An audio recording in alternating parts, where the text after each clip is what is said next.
ज्योति बहू, हो गई बेटा तैयार? हाँ जी मम्मी जी। बहू जाने की सारी तैयारी कर ली? पैकिंग होगी तेरी? हाँ जी मम्मी जी, होगी पैकिंग। बस आशु आ जाए फिर जाती हूँ। चलो ठीक है, और बहुत जल्दी वापिस आना। और ये बेटा, ये मैंने ना तेरी मम्मी के लिए एक साड़ी निकाली है, ये लेती जाना। साड़ी मम्मी? ये किस लिए मम्मी? अब तो कोई त्योहार भी नहीं है। मुझे भी पता है बहू कि कोई त्योहार नहीं है, परंतु बेटा अब से मैंने सोचा है कि मेरे जो पुराने कपड़े होते हैं ना, वो मैं तेरी मम्मी के लिए दे दिया करूँगी। क्योंकि बेटा जब हम फेरा डालने गए थे ना, तो तेरी मम्मी का सूट मुझे बिल्कुल भी अच्छा नहीं लग रहा था।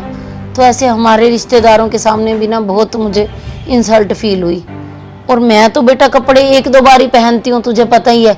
साड़ियाँ तो, ये साड़ी तो मैंने बिल्कुल एक बार पहनी है, तो ये तू अपनी मम्मी को दे देना, उनके किसी फंक्शन में काम आ जाएगी। नहीं मम्मी जी, मैं ये कैसे ले सकती हूँ? अरे बहू, शर्म की क्या बात है? अब हमारे इतने कपड़े होते हैं, वो तो अब ले नहीं सकते अच्छे कपड़े ना, उन्होंने कभी पहने होंगे इतने महंगे कपड़े। और ना तेरे पापा के भी बहुत सारे कपड़े निकाल रखे हैं मैंने, वो भी तेरे पापा को पूरे आ जाएंगे। और तेरी बहन के लिए भी कपड़े हैं मेरे पास। तो तू ऐसे कर, जब गाड़ी में जाएगी ना अगली बार, तो सारे कपड़े उनके लिए ले जाना। बेटा शर्म की कोई बात नहीं है इसमें। नहीं मम्मी, मैं ये कपड़े नहीं ले जा सकती उनके लिए। उनके पास कपड़े हैं मम्मी। अरे बहू, मुझे पता है उनके पास कपड़े हैं, परंतु मेरे लिए भी तो ये वेस्ट ही है, उनके काम आ जाएंगे। तू ले जा।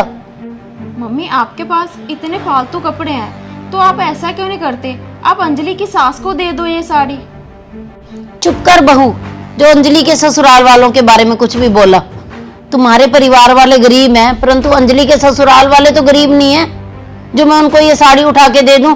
तुझे पता भी है वो कितने अमीर है। मैं उनके बारे में ना एक शब्द भी नहीं सुनूंगी। एक तो ज्योति, मैं तेरे परिवार वालों के ऊपर तरस करके तुझे कपड़े दे रही हूँ, ऊपर से तू नखरे दिखाती जा रही है। वाह मम्मी, बेटे के ससुराल वालों को कुछ भी बोलो आप। जब अंजलि के ससुराल वालों की बात आई तो आप कहते हो मुझे कुछ नहीं सुनना। इतना फर्क क्यों मम्मी? बहू, तो अपने मायके वालों का मुकाबला अंजलि के ससुराल वालों के साथ कर रही है। बस मम्मी, मैंने आपकी सारी बातें सुन ली हैं। आपने मेरी शादी सिर्फ ज्योति की 70,000 रुपया सैलरी देखकर की थी।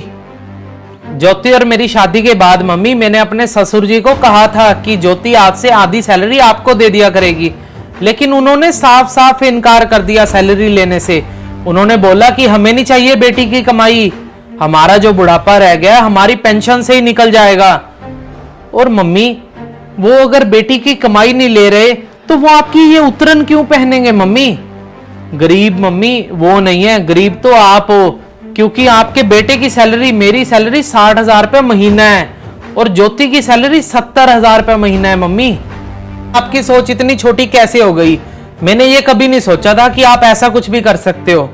आपने मेरी शादी के समय सिर्फ यही चीजें मांगी थी कि लड़की पढ़ी लिखी हो, अच्छा कमाती हो, अच्छी जॉब लगी हो और संस्कारी हो।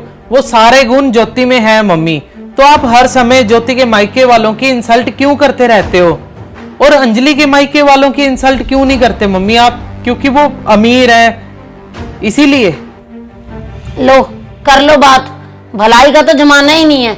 मैं तो बेटा सिर्फ इसके मायके वालों का स्टेटस ऊंचा करने के लिए ये कपड़े दे रही थी।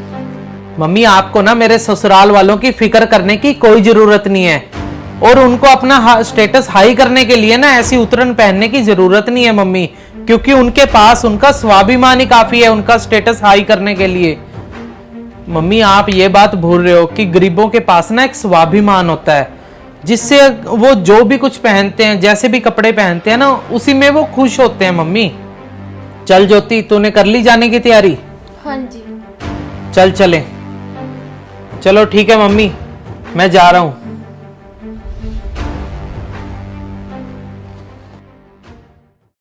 अगर आप लोगों को ये स्टोरी अच्छी लगी हो तो इसे शेयर और लाइक करना मत भूलना।